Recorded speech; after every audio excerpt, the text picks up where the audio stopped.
أعوذ بالله من الشيطان الرجيم. بسم الله الرحمن الرحيم. الحمد لله رب العالمين الرحمن الرحيم مالك يوم الدين إياك نعبد وإياك نستعين اهدنا الصراط المستقيم صراط الذين أنعمت عليهم غير المغضوب عليهم ولا الضالين. صدق الله مولانا العلي العظيم وبلغنا نبيه ورسوله الكريم. محترم اللہ، الحمدللہ کل 15 اگست سن 2019 کو ہم نے قرآن حکیم کی تفسیر کا سلسلہ نئے سرے سے شروع کیا. کل کے درس میں قرآن حکیم کی فضیلت کے حوالہ سے اور اس کی عظمت کے حوالہ سے ایک پہلو کا ایک حصہ ذکر کیا گیا کہ قرآن حکیم کی بہت بڑی عظمت اور فضیلت ہے کہ اس کتاب کی حفاظت کا ذمہ خود اللہ رب العزت نے لیا ہے. باقی کتابیں جو ہیں وہ بھی اللہ ہی کی طرف سے نازل کرتا تھی، لیکن ان کو یہ عظمت اور فضیلت نہیں مل سکی کہ ان کی حفاظت کا ذمہ خود اللہ نے لیا ہو. یہ واحد کتاب ہے کہ جس کی حفاظت کا ذمہ خود اللہ نے لیا. پھر جن کتابوں کی حفاظت کا ذمہ اللہ رب العزت نے نہیں لیا ان کے اندر کئی قسم کی تعریفات ہوتی گئی، کئی تبدیلیاں آتی گئی، کئی حصے محو ہوتے گئے، کئی نئی باتیں شامل ہوتی گئی. لیکن یہ کتاب کہ جس کی حفاظت کا ذمہ خود اللہ رب العزت نے لیا تو اس کے اندر آج تک کسی قسم کی کوئی تعریف نہیں ہو سکی اور نہ ہی یہ ہو سکے گی. کل کے درس میں دیگر کتابوں کے اندر تعریفات کا ثبوت میں ذکر کر چکا ہوں اور حسب وعدہ آج دوسرا حصہ ہے کہ جس میں یہ ثبوت جو ہے وہ ذکر کرنا ہے کہ قرآن حکیم تعریفات سے مکمل پاک ہے اور 100% محفوظ ہے. جس شکل میں، جس صورت میں یہ اللہ رب العزت کی طرف سے نازل ہوا آج تک اسی انداز میں موجود ہے. اگرچہ کچھ چیزیں جو ہیں کہ مثلا نبی اکرم صلی اللہ علیہ وسلم کے دور میں حروف کے اوپر نقطے لگانے کا رواج نہیں تھا تو وہ ایک ضرورت کے تحت نقطے جو ہے وہ لگائے گئے. بعد میں یا عرب لوگوں کو اعراب کی ضرورت نہیں تھی، بعد میں اعراب لگائے گئے. اس قسم کی آسانی کے لیے کچھ چیزیں تو کی گئی ہیں جس کا تفصیلی بیان انشاءاللہ جب میں جمع و تدوین قرآن کے حوالہ سے گفتگو کروں گا تو انشاءاللہ اس کا تفصیلی بیان کروں گا کہ کس دور میں کیا ہوگا. لیکن قرآن حکیم کی عبارت جو اللہ رب العزت کی طرف سے نازل کی گئی تو 100% وہی عبارت ہے. اور یہاں تک کہ نبی اکرم صلی اللہ علیہ وسلم کے سامنے جس انداز میں یہ عبارت لکھی گئی آج تک وہ انداز بھی تبدیل نہیں ہوا. رسم الخط مختلف ہونے الگ چیز ہے، لیکن انداز کتابت جو ہے وہ آج تک بھی جو ہے وہ نبی اکرم صلی اللہ علیہ وسلم کے دور کے مطابق جو ہے وہ موجود ہے. اس حوالہ سے چند مثالیں جو ہیں وہ ذکر کرنی ہیں.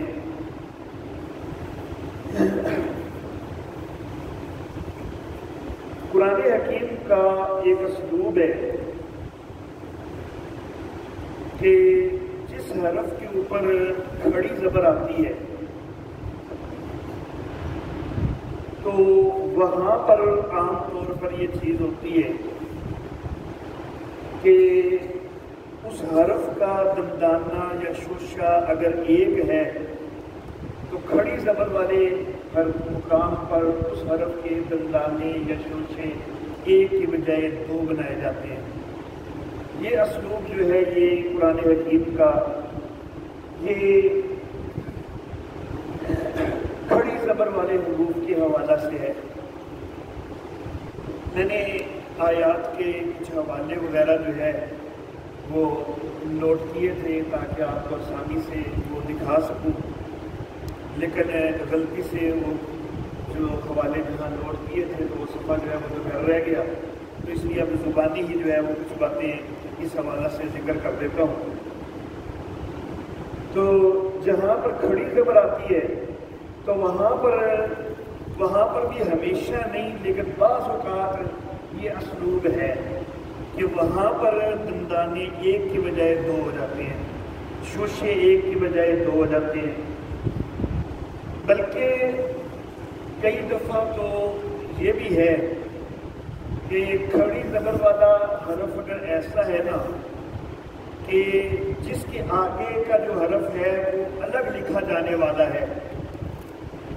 مثال کے طور پر آیت مبارکہ ہے افرأیت من اتخذ الہہ ہوا، اس میں ہوا کی جو واو ہے اس کے اوپر کھڑی زبر ہے۔ اب واو کا ساتھ جو اگلی جو گول ہا ہے وہ متصل اس سے لفظ کے ساتھ ملا کے نہیں لکھی جاتی، واو کے ساتھ اگلا حرف کوئی بھی ملا کے نہیں لکھا جاتا ہوتا، وہ الگ لکھنا ہوتا ہے۔ تو وہ الگ لکھنا ہے نا، تو وہ جو گول ہا ہے نا تو اس سے پہلے بھی ایک دندانہ جو ہے وہ کھڑی زبر کی وجہ سے زائد کر دیا گیا۔ نرا کا لفظ ہے تو نرا کی را جو ہے اس کے اوپر کھڑی زبر ہے، تو پھر آگے کاف جو ہے وہ الگ لکھا جانا ہے نا، لیکن الگ لکھا جانے کے باوجود کاف سے پہلے جو ہے وہ ایک دندانہ جو ہے وہ زائد کر دیا گیا۔ تو یہ اسلوب قرآن حکیم کا کھڑی زبر کے حوالہ سے ہے کئی مقامات پر، لیکن جہاں کھڑی زبر نہ ہو تو عربوں کے اندر یہ اسلوب کوئی نہیں تھا۔ لیکن قرآن حکیم کے اندر دو مقامات، ایک 27ویں سپارے کا پہلا ہی صفحہ ہوگا آپ کے پاس، 27ویں سپارے کی ابتدا ہے سورہ زاریات، سورہ زاریات کی آیت نمبر 47 ہے۔ 27ویں سپارے کے بعض قرآن حکیم کے نسخوں میں پہلے صفحے پر اور بعض قرآن حکیم کے نسخوں میں دوسرے صفحے پر یہ آیت آتی ہے۔ آیت نمبر ہے 47، اس کے اندر لفظ ہے کہ وَالسَّمَاءَ بَنَيْنَاهَا بِأَيْدٍ وَإِنَّا لَمُوسِعُونَ۔ یہاں پر جو عید کا لفظ ہے اس کی یا کے اوپر ذرا غور کیجئے۔ قرآن حکیم مختلف کمپنیوں کے موجود ہوتے ہیں، لیکن یہاں پر یا جو ہے اس کے اوپر کھڑی زبر نہیں ہے، بے عید کی جو یا ہے اس کے اوپر کھڑی زبر نہیں ہے، جزم ہے اس کے اوپر، لیکن اس کے باوجود یہاں پر دو دندانے بنائے گئے ہیں یا کے۔ حالانکہ یہ اسلوب کھڑی زبر کے مقام پر تو ہے، لیکن جہاں کھڑی زبر نہ ہو وہاں پر یہ اسلوب نہیں تھا عربوں کا۔ لیکن قرآن حکیم میں ایک یہ مقام کہ یہاں پر کھڑی زبر نہیں ہے، اس کے باوجود جو ہے یا کے دندے جو ہے وہ دو بنے ہوئے ہیں۔ اور دوسرا مقام 29واں سپارہ سورۃ القلم ہے،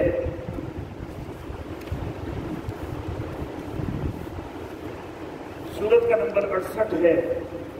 سورۃ القلم کی آیت نمبر 6 کے اندر لفظ ہے بِأَيِّكُمُ الْمَفْتُونُ۔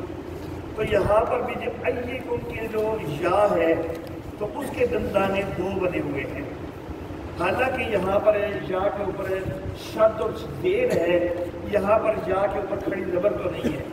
تو پھر شد اور زیر والی جگہ پر تو دو دندانے نہیں بنائے جاتے تھے عربوں میں، یہ تو کھڑی زبر والے مقام پر بنائے جاتے تھے، لیکن ہوا یہ کہ نبی اکرم صلی اللہ علیہ وسلم کے سامنے جس صحابی نے پہلی دفعہ قرآن حکیم کا یہ مقام لکھا ہے نا، اس صحابی نے ان دو جگہ پر دو دندانے بنا دیے تھے۔ نبی اکرم صلی اللہ علیہ وسلم پر جب کبھی کوئی وحی نازل ہوتی تھی نا، تو کسی نہ کسی صحابی کو بلا کر لکھواتے تھے۔ تو اس مقام پر، ان دونوں مقامات پر صحابی ایسا میسر آیا کہ جس نے یہاں پر لکھتے ہوئے یا کے دو دندانے بنا دیے ایک کی بجائے، حالانکہ یہ عربوں کے اسلوب کے بالکل خلاف تھا، یا کے دو دندانے عرب نہیں بناتے تھے، لیکن یہاں پر ان دو کاتبوں نے یا ایک ہی کاتب نے دو مقامات پر، ہو سکتا ہے ایک ہی صحابی دونوں جگہ میسر آیا ہو، یا ہو سکتا ہے دو الگ الگ صحابی ہو، تو بہرحال ان دو مقامات پر جو ہے وہ صحابی نے دو دندے جو ہے وہ لگا دیے، دو شوشے لگا دیے۔ اور اس وقت آپ دنیا کے کسی بھی گوشہ سے کوئی قرآن حکیم کسی کمپنی کا شائع کردہ جو ہے وہ اٹھا کر دیکھ لیجئے، تو یہاں ان دونوں جگہ پر یا کے دندے جو ہے وہ آپ کو دو ہی نظر آئیں گے۔ کبھی کسی نے اس کو تبدیل کرنے کی کوشش نہیں کی، بلکہ اگر کسی کمپنی سے کبھی غلطی سے یہ ہو جائے گا نا، اگر کوئی غلطی سے ایک دندہ کر بھی دے گی نا کمپنی، تو کئی شکایتیں جو ہے وہ پہنچ جائیں گی، اس کو کئی فون پہنچ جائیں گے کہ یہاں پر آپ نے ایک دندانہ جو ہے وہ کم کر دیا ہے، ایک شوشہ جو ہے وہ کم کر دیا ہے، تو یہ غلط کر دیا ہے۔ اس کو جو ہے وہ کوئی بھی درست نہیں کہے گا، سب اس کو غلط کہیں گے، اور اس کمپنی کو دوبارہ سے جو ہے وہ تصحیح کرنی پڑے گی۔ تو یہ قرآن حکیم کے اندر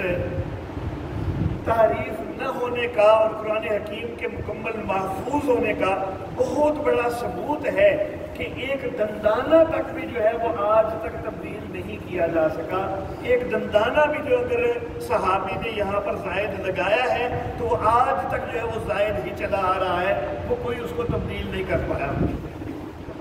کاتب جو لکھنے والے ہیں نا، اس آیت مبارکہ کو لکھتے ہیں جب قرآن حکیم لکھا جا رہا ہوتا ہے، اور کاتبوں کو پتہ بھی کوئی نہیں ہوتا کہ یہاں پر ہم دو دندانے کیوں لکھ رہے ہیں، لیکن اس کے باوجود سارے کاتب جو ہے وہ یہاں پر دو دندانے ہی لکھتے ہیں۔ یہ اللہ رب العزت کی طرف سے ہے کہ اللہ رب العزت وہ حفاظت فرما رہے ہیں، اور وہ دندانے جو ہیں جو خلاف قیاس تھے، ان کے اسلوب کے خلاف تھے، تو ان کو اللہ رب العزت نے جس انداز میں محفوظ رکھا ہے وہ آج تک اسی انداز میں چلا آ رہا ہے۔ اللہ اللہ۔ دوسری بات ذکر کرنا چاہوں گا، اچھا یہ سامنے جو ہے وہ ایک کھڑی زبر والا حرف بھی آ گیا میرے سامنے، یہ 26ویں سپارے کا آخری صفحہ ہے جو آپ نے 27ویں سپارے کی ابتدا میں نکالی ہوئی ہے، تو 26ویں سپارے کا آخری صفحہ، اس میں یہاں پر آیت سورہ زاریات ہی کی آیت جو ہے آیت نمبر 24 ہے، تو اس کے اندر لفظ ہے حل اتاک حدیث ضیف ابراہیم، تو یہاں پر اتاک کا لفظ جو ہے اس میں تا کھڑی زبر والی ہے، تو دیکھیے کہ تا کے دو دندے جو ہے وہ بنے ہوئے ہیں، اور اس طرح کی مثالیں کھڑی زبر والے مقام پر تو کئی ساری نظر آ جائیں گی قرآن پاک میں، لیکن جہاں کھڑی زبر نہیں ہے تو وہاں پر مجھے جو ہے وہ ایک صرف دو مقام ہی نظر آئے ہیں کہ وہاں پر جو ہے وہ دو دندانے جو ہے وہ بنائے گئے ہیں۔ اللہ اللہ۔ کھڑی زبر کے مقام پر یہ بات میں پہلے بھی ذکر کر چکا ہوں، دوبارہ ذکر کر دوں کہ کھڑی زبر کے مقام پر ہر جگہ پر دو دندانے نہیں بنائے گئے، اکثر بنائے گئے ہیں لیکن ہر جگہ نہیں بنائے گئے، وہاں دونوں اسلوب چلتے ہیں کہ ایک دندانے والا بھی اور دو دندانوں والا بھی، لیکن جہاں کھڑی زبر نہیں ہے وہاں اسلوب عربوں کا ایک ہی تھا کہ وہ ایک دندہ بنایا جاتا تھا۔ اس کے بعد اگلی چیز جو میں ذکر کرنا چاہوں گا وہ بھی اسی صفحے پر جو ہے وہ مجھے نظر آ رہی ہے کچھ اس کا حصہ۔ قرآن حکیم کے اندر کئی الفاظ جو ہیں وہ ایسے آتے ہیں کہ جن الفاظ کے درمیان کے اندر کہیں حمزہ استعمال ہوتا ہے، شروع یا آخر کی بجائے لفظ کے درمیان میں کہیں حمزہ استعمال ہوتا ہے۔ دور حاضر کے اندر جو عرب لوگ عربی لکھتے ہیں نا، جتنی بھی عربی کی کتابیں شائع ہوتی ہیں دور حاضر میں یہی ہے کہ وہ حمزہ جو ہے جو کسی لفظ کے درمیان میں آ رہا ہے وہ لفظ کے اوپر لکھا جاتا ہے، نیچے نہیں لکھا جاتا۔ دور حاضر میں تمام حمزہ جو درمیان میں آ رہے ہوتے ہیں ان میں سے کوئی بھی نیچے نہیں لکھا جاتا۔ نبی اکرم صلی اللہ علیہ وسلم کے دور میں عربوں کا اسلوب یہ تھا کہ حمزہ اگر ہے جزم والا یا زبر والا یا پیش والا تو وہ حمزہ لفظ کے اوپر لکھا جاتا تھا، اور جو حمزہ ہوتا تھا زیر والا تو وہ نبی اکرم صلی اللہ علیہ وسلم کے دور میں لفظ کے نیچے لکھا جاتا تھا۔ جو زبر والا ہوتا تھا وہ اوپر لکھا جاتا تھا، جو پیش والا ہے وہ بھی اوپر لکھا جاتا ہے، جو جزم والا ہے وہ بھی اوپر لکھا جاتا تھا، لیکن زیر والا حمزہ آ جاتا تھا نا لفظ کے درمیان میں تو وہ لفظ سے نیچے لکھا جاتا تھا۔ دور حاضر میں باقی ساری کتابوں کے اندر اسلوب بدل گیا ہوا ہے۔ کوئی کتاب بھی شائع ہوتی ہے نا تو سارے حمزہ اوپر ہوتے ہیں، نیچے کوئی نہیں ہوتا، لیکن اس کے باوجود قرآن حکیم کے اندر اسلوب آج بھی وہی ہے کہ قرآن حکیم دنیا کے کسی گوشے سے اٹھا کر دیکھ لیجئے تو جو حمزہ زبر والے، جزم والے، پیش والے ہوں گے وہ حمزہ آپ کو لفظ کے اوپر نظر آئیں گے، اور جو حمزہ زیر والا ہوگا وہ لفظ کے نیچے نظر آئے گا۔ یہاں پر یہ آیت نمبر 9 جو ہے سورہ زاریات کی، اس میں پہلے لفظ میں یوفق عنہ، تو یوفق کی واو کے اوپر حمزہ نظر آ رہا ہے جزم والا، اور یہ حمزہ اوپر نظر آ رہا ہے۔ پھر اسی صفحے میں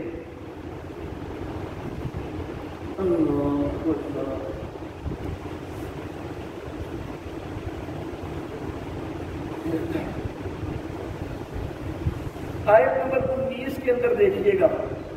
وَفِي أَمْوَالِهِمْ حَقٌّ لِلسَّائِلِ وَالْمَحْرُومِ، تو السائل کے اندر جو حمزہ ہے یہ زیر والا ہے تو یہ نیچے نظر آ رہا ہے۔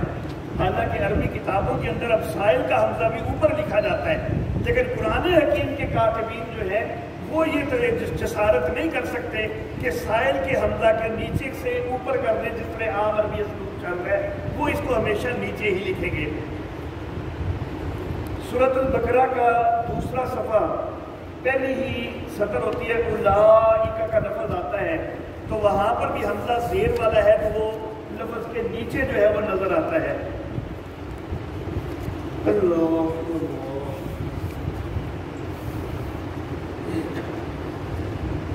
تھوڑا سا آگے چلتے ہیں، سورۃ البقرہ کی آیت نمبر 30 کے اندر وَإِذْ قَالَ رَبُّكَ لِلْمَلَائِكَةِ، یہاں پر ملائکہ کا حمزہ جو ہے وہ زیر والا ہے تو یہ بھی آپ کو نیچے نظر آئے گا۔ تو بہرحال قرآن حکیم کے اندر یہ اسلوب آج تک برقرار ہے کہ جو حمزہ جو ہے نبی اکرم صلی اللہ علیہ وسلم کے دور میں لفظ سے اوپر لکھے گئے تھے وہ آج تک بھی اوپر لکھے جا رہے ہیں، اور جو حمزہ نبی اکرم صلی اللہ علیہ وسلم کے دور میں لفظ سے نیچے لکھے گئے تھے وہ آج تک بھی جو ہے وہ نیچے ہی لکھے جا رہے ہیں۔ اللہ اللہ 13ویں سپارے کے اندر آیت مبارکہ ہے قُلْ هَٰذِهِ سَبِيلِي أَدْعُو إِلَى اللَّهِ عَلَىٰ بَصِيرَةٍ۔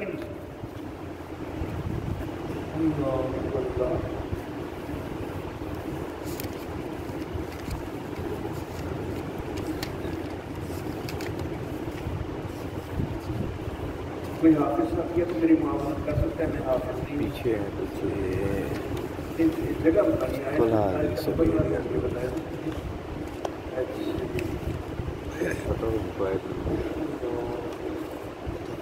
آیت نمبر 108 سورہ یوسف، ہاں جی سورہ یوسف کی آیت نمبر 108 قُلْ هَٰذِهِ سَبِيلِي أَدْعُو إِلَى اللَّهِ،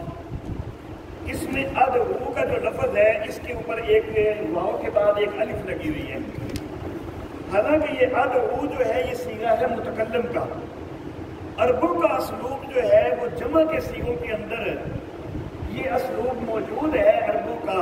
کہ واو کے آگے ایک الف آ جاتی ہے جو پڑھی نہیں جاتی، لکھی جاتی ہے، عربوں کے اندر جمع کے سیغوں کے اندر یہ اسلوب موجود ہے، لیکن واحد متکلم کے سیغے کے اندر یہ اسلوب عربوں میں کوئی نہیں ہے۔ واحد متکلم کے سیغے میں ادعو کی واو کے بعد آگے ہم الف نہیں لکھا جاتا، لیکن اس مقام پر صحابی نے چونکہ یہاں نبی اکرم صلی اللہ علیہ وسلم کے سامنے جب یہ آیت لکھی تو اس نے واو کے آگے ایک الف لکھ دیا، تو پھر یہ آج تک جو ہے وہ لکھا ہوا چلا آ رہا ہے۔ کسی نے کبھی یہ نہیں کہا کہ بھئی واحد متکلم کے سیغے کے ساتھ تو آگے الف آتا ہی کوئی نہیں ہے، تو یہاں پر یہ کیوں لکھا ہوا ہے، اس کو ختم کر دیا جائے۔ نہیں ختم کیا جا سکتا، کیونکہ نبی اکرم صلی اللہ علیہ وسلم کے سامنے یوں ہی لکھا گیا تھا۔ تو جب نبی اکرم صلی اللہ علیہ وسلم کے سامنے یوں ہی لکھا گیا تھا تو یہ اسی طرح جو ہے وہ چلے گا۔ یہ اللہ رب العزت نے اس قرآن حکیم کی بہت حفاظت فرمائی ہے۔ اللہ اللہ، سورۃ الفجر، کون سا سپارہ ہے سورۃ الفجر؟ جی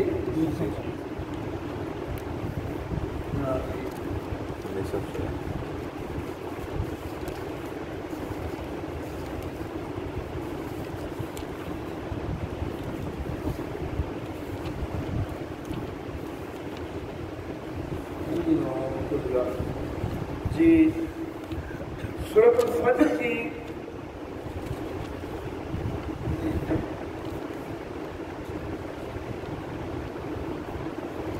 آیت نمبر 23 ہے۔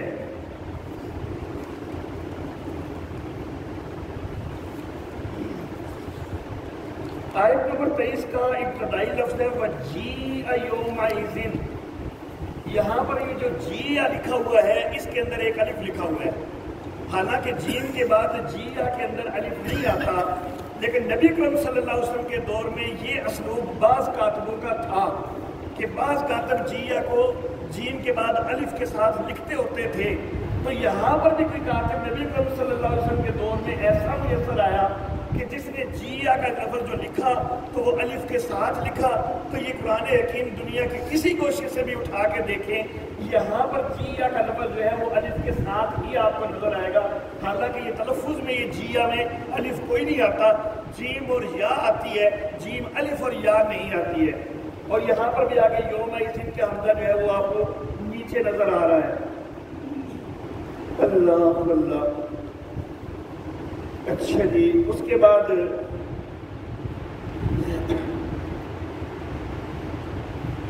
غالباً سورہ طٰہٰ ہے،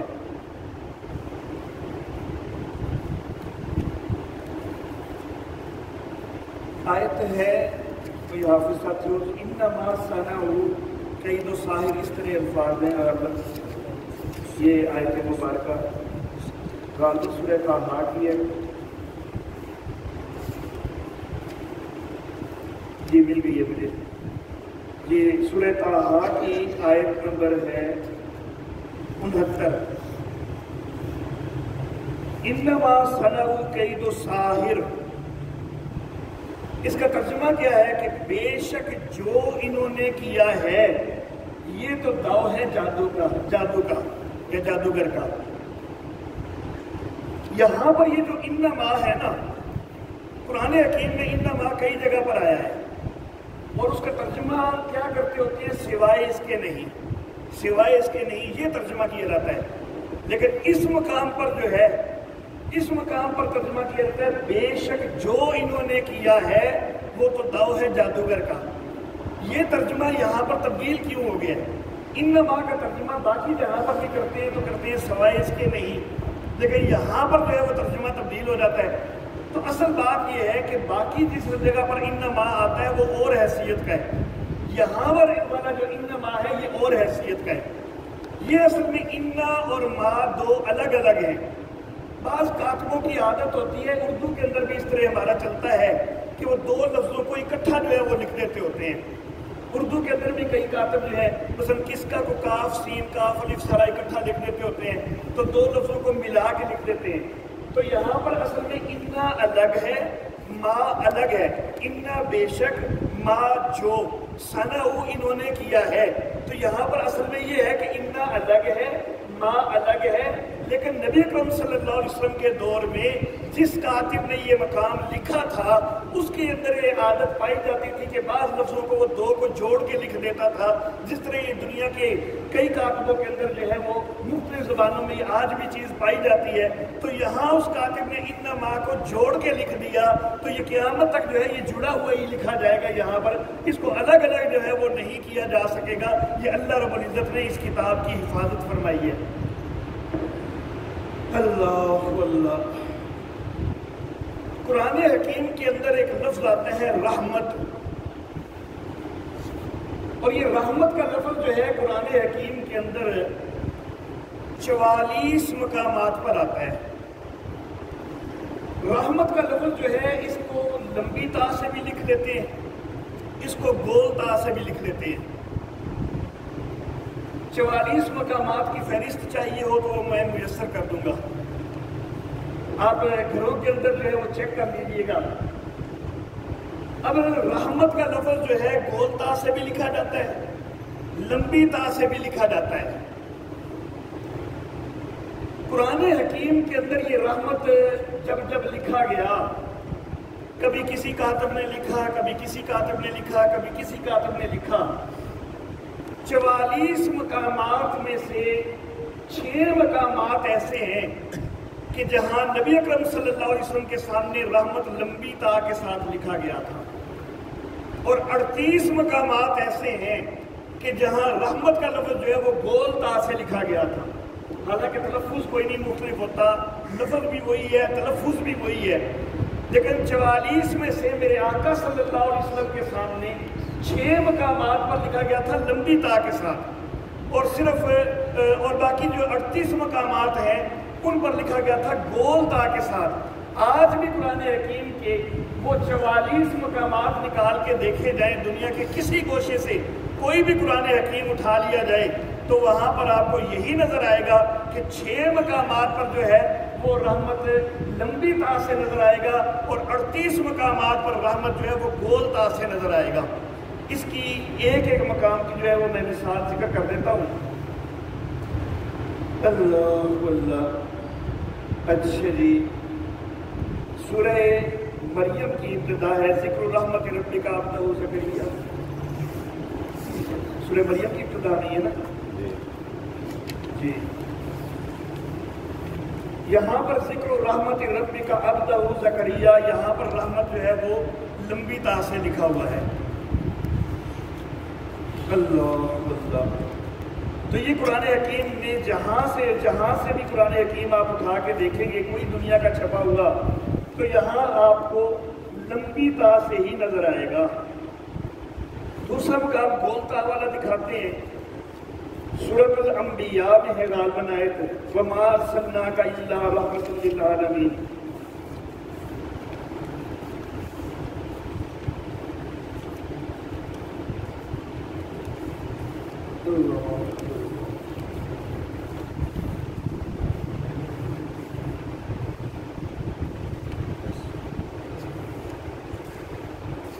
غلطی سے کاغذ کر رہے ہیں کہ اس کی تھوڑا سا مسئلہ لگ گیا جی، سورہ انبیاء کا آخر ہے جی، ہاں جی، آیت نمبر 107 ہے جی۔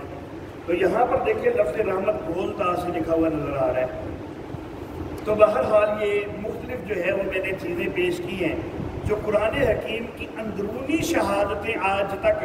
وہ ہمیں بتلا رہی ہیں کہ قرآن حکیم جو ہے وہ الحمدللہ ثم الحمدللہ مکمل محفوظ ہے، اس کا انداز کتابت آج تک جو ہے وہ تبدیل نہیں کیا گیا،